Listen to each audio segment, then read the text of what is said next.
रामकृष्ण हरी मंडळी, मागचा ब्लॉगसुद्धा तुम्ही बघितला आहे. खूप छान ब्लॉग झाला आणि चांगला प्रतिसाद तुम्ही त्या ठिकाणी ब्लॉगला दिलेला आहे. आणि आजचा ब्लॉगसुद्धा आपला मार्शिळ ते वेळापूर या ठिकाणी आपला आजचा प्रवास असणार आहे. आणि आजच्या प्रवासामध्ये सुद्धा मी तुम्हाला आपल्या वारकऱ्यांचा आनंद या ठिकाणी दाखवणार आहे. तर चला, तोपर्यंत रामकृष्ण हरी. बघू शकता तुम्ही या ठिकाणी आज माऊलीचं दुसरं रिंगण आहे आणि दुसऱ्या रिंगणाला सुद्धा भाविकांची किती मोठ्या प्रमाणात गर्दी आहे हे सुद्धा मी तुम्हाला या ठिकाणी दाखवणार आहे. आणि रिंगणाला खूप वेळ आहे तरी सुद्धा वारकरी या ठिकाणी फुगाड्यांचा आनंद या ठिकाणी घेत आहे ते सुद्धा मी तुम्हाला दाखवणार. तर तुम्ही रिंगणाला कसे माऊली वारकरी या ठिकाणी या ठिकाणी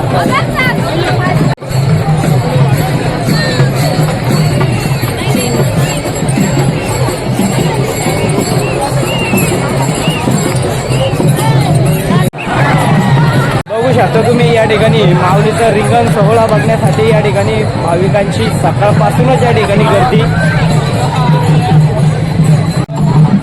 बघू शकता तुम्ही. या ठिकाणी वारकरी कसे आनंदमय या ठिकाणी आनंद व्यक्त करतात.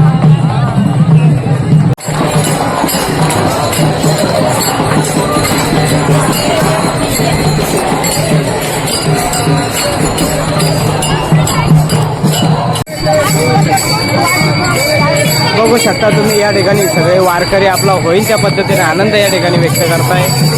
बघू शकता तुम्ही या ठिकाणी आमचे आता दुपारचे जेवण झालेले आहे आणि दुपारच्या जेवणानंतर आम्ही पुढच्या प्रवासाला या ठिकाणी सुरुवात केलेली आहे.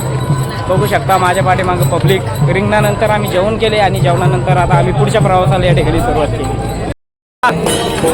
मुलीच्या तिरी काल पाहिला हरी कानावाजवी वासरी कानावाजवी वासरी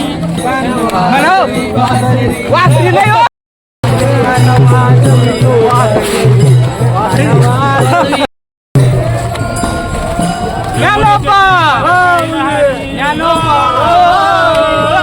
यमुनेच्या तिरी काल पाहिला हरी कानावाजवी वासरी कानावाजवी वासरी कानावाजवी वासरी कानावाजवी वासरी पाण्याला जाते पाणी घेऊन येते पाण्याला जाते पाणी घेऊन येते लोण्याचा गोळा तुला खायला देते पाण्याला जाते पाणी घेऊन येते.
बघू शकता तुम्ही या ठिकाणी वारकरी संस्थेचे विद्यार्थी या ठिकाणी जेवणाचा आस्वाद या ठिकाणी ते घेत आहेत.